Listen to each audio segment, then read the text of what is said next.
What would you do if a mirror trapped your reflection, but the reflection didn't want to stay there? Sarah, a young artist, inherits her grandmother's old, secluded house deep in the woods. She remembers playing there as a child, but the house always had an unsettling vibe. Her grandmother, known for her strange superstitions, had always warned Sarah never to go into the basement. But curiosity gets the best of her. On her first night alone in the house, she decides to explore it, wanting to uncover any secrets her grandmother may have left behind. As she descends the creaky stairs, she notices a dusty, antique mirror standing alone in the center of the basement. The mirror seems to draw her in, almost pulsing as if it's alive. She steps closer, her own reflection staring back at her with an eerie stillness. When Sarah reaches out to wipe away the dust, her reflection doesn't mimic her movements. Instead, it continues to stare, unblinking, until a slow, twisted smile spreads across its face. Sarah's hand freezes in midair as her reflection mouths 3 words, "Let me out." She stumbles back in terror, but her reflection remains fixed, smiling menacingly and knocking on the other side of the glass.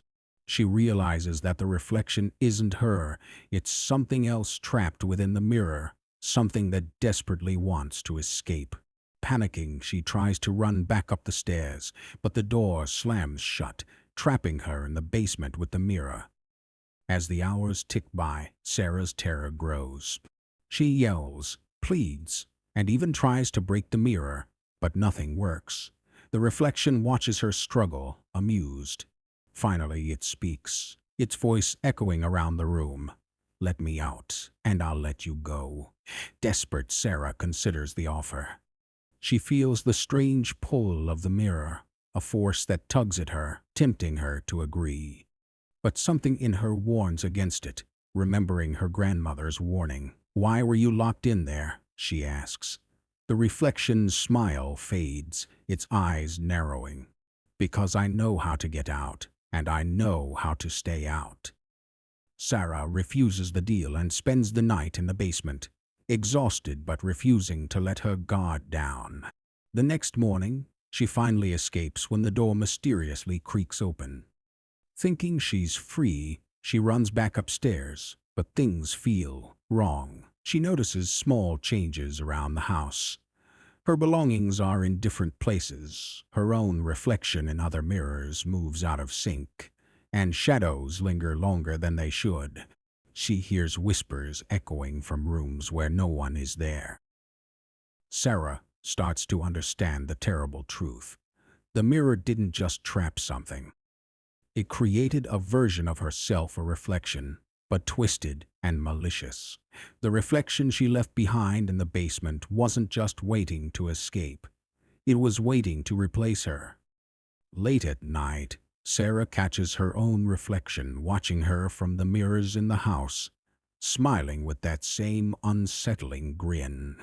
Then she hears her own voice behind her, whispering, "Thank you for setting me free."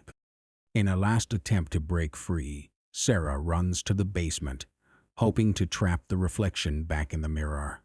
But when she enters, she's horrified to find the mirror gone, replaced by a single note scrawled on the wall.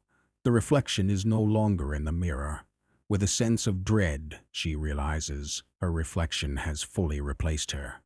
She's trapped in her own nightmare, just a shadow, forced to watch herself live her life, powerless to stop it.